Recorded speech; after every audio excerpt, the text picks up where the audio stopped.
ಹಿರಿಯರು ಹಾಗೂ ಮುತ್ಸದ್ದಿ ರಾಜಕಾರಣಿ ನನ್ನ ಹಿರಿಯ ಗೆಳೆಯರು ಮತ್ತು ಸುಮಾರು 1972ರಿಂದ ಇಲ್ಲಿವರೆಗೆ ನಾವು ಕೂಡಿ ಇರತಕ್ಕಂಥದ್ದು ಮತ್ತು ಎಲ್ಲರೂ ಅನೇಕ ಸಾರಿ ಭೇಟಿಯಾಗ್ತಕ್ಕಂಥದ್ದು ಒಬ್ಬ ಉದಾರ ವ್ಯಕ್ತಿಯನ್ನು ನಾವು ಕಳ್ಕೊಂಡಿದ್ದೇವೆ. ಇದರಿಂದ ನನಗೆ ಅತ್ಯಂತ ದುಃಖ ಆಗಿದೆ. ಯಾವಾಗಲೂ ನಾವು ದಾವಣಗೆರೆಗೆ ಹೋದರೆ ಅವ್ರ ಜೊತೆಯಲ್ಲೇ ಕಾಲ ಕಳೀತಿದ್ದೇವೆ ಮತ್ತು ಅವರು ಯಾವಾಗಲೂ ಬೆಂಗಳೂರಿಗೆ ಬಂದರೆ ಅವರು ನಮ್ಮ ಜೊತೆಯಲ್ಲಿ ಇರ್ತಾಯಿದ್ರು. ನಾನು ಅವ್ರ ಜೊತೆಯಲ್ಲಿ ಸಂಬಂಧ ಬೆಳೆಸ್ಕೊಂಡು ಜೊತೆಯಲ್ಲಿ ಇರ್ತಿದ್ದೇವೆ. ನಮಗೆ ಒಂಥರ ನಮ್ಮ ಮನೆ, ನಮ್ಮ ಕುಟುಂಬದ ಸದಸ್ಯ ಇದ್ದಂಗಿದ್ದರು. ಅಂಥ ಒಬ್ಬ ಸದಸ್ಯ, ಕುಟುಂಬದ ಸದಸ್ಯ ಇವತ್ತು ನಾನು ಕಳ್ಕೊಂಡಿದ್ದೇನೆ ಅಂತಕ್ಕಂಥ ವೈಯಕ್ತಿಕ ಒಂದು ದುಃಖ ನನಗಿದೆ. ಮತ್ತು ವೀರಶೈವ ಲಿಂಗಾಯತ ಸಮಾಜದ ಮುಖಂಡರಾಗಿ, ರಾಷ್ಟ್ರದ ಮುಖಂಡರಾಗಿ ಅವರು ವೀರಶೈವ ಲಿಂಗಾಯತಕ್ಕೂ ಸೇವೆ ಸಲ್ಲಿಸಿದರು. ಜೊತೆಯಲ್ಲಿ ಶಿಕ್ಷಣ ಕ್ಷೇತ್ರದಲ್ಲಿಯೂ ಕೂಡ ಅವರು ಎಲ್ಲ ಸಮಾಜಕ್ಕೆ ಶಿಕ್ಷಣವನ್ನು ಕೊಡ್ತಕ್ಕಂಥದ್ದು ಮಾಡಿದರು.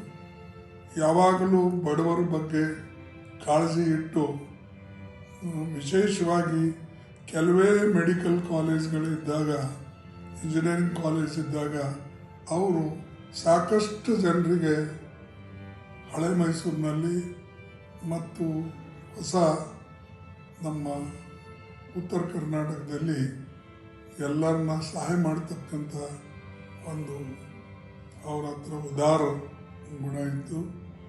ಅದರಿಂದ ಬಹಳಷ್ಟು ಜನ ಅವರಿಗೆ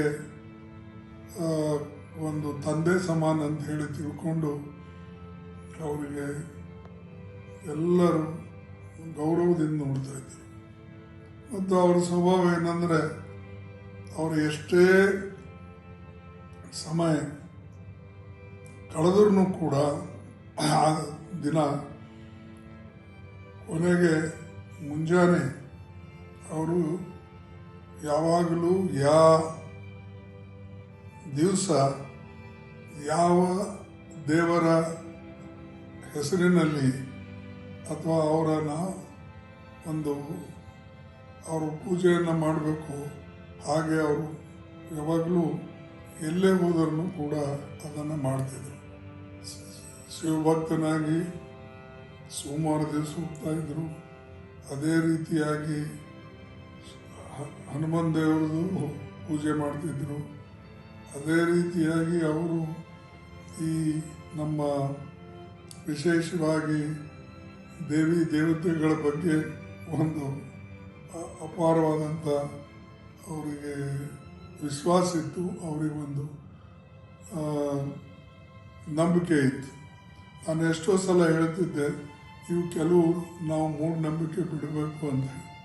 ಅವರು ಓಪನ್ ಹೇಳಿದೆ, ಸರ್ ಆಯಿತು, ನನಗೆ ಯಾವುದ್ರ ಮೇಲೆ ನಂಬಿಕೆ ಇದೆ ಅದನ್ನು ನಾನು ಮಾಡ್ತೀನಿ.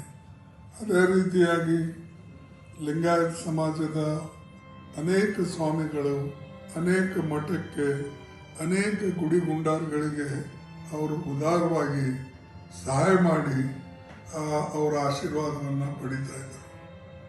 ಅಂಥ ಉದಾರವಾದಿಗಳು ಸಮಾಜದಲ್ಲಿ ಬಹಳ ಕಡಿಮೆ ಮತ್ತು ಜಾತಿ ಭೇದ ಇಲ್ಲದೆ ಎಲ್ಲರೂ ಅವ್ರ ಜೊತೆಯಲ್ಲಿ ಇದ್ದು ಕುಂತು ಊಟ ಮಾಡಿ ಅವರಿಂದ ಅನೇಕ ಗುಣಗಳನ್ನು ಕಲಿಬೇಕು, ಪಡ್ಕೊಳ್ಬೇಕಾಗಿತ್ತು. ಅಂಥವೆಲ್ಲ ಭಾಳ ಜನ ಕಲ್ತಿದ್ದಾರೆ.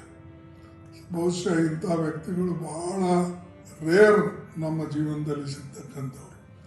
ಮತ್ತು ಯಾರೇ ಮುಖಂಡರು, ಯಾವ ಪಾರ್ಟಿಯವರೇ ಇರಲಿ, ದಾವಣಗೆರೆಯಿಂದ ಅವರು ಬೆಳಗಾಂ ಕಡೆ ಹೋಗಲಿ ಅಥವಾ ಬೆಳಗಾಂದವ್ರು ಈ ಕಡೆ ಇದಕ್ಕೆ ಬರಲಿ, ಹುಬ್ಬಳ್ಳಿಯಿಂದಾಗಲಿ ಧಾರವಾಡದಿಂದಾಗಲಿ ಅವರು ಅವ್ರಿಗೆ ಭೇಟಿ ಆಗದೆ ಯಾವ ಮುಖಂಡರು ಕೂಡ ಹೋಗ್ತಿರಲಿಲ್ಲ. ಎಲ್ಲರೂ ಭೇಟಿಯಾಗಿ ಹೋಗಿ ಅವರ ಮಾತಾಡಿಸಿ ಅವರ ಆಶೀರ್ವಾದ ಪಡ್ಕೊಂಡು ಹೋಗ್ತಿದ್ರು. ಅದಕ್ಕೆ ನ್ಯೂಸ್ ಫಸ್ಟ್ ನಿರ್ಭೀತಿಯಿಂದ ನಿಮ್ಮ ಪರವಾಗಿ.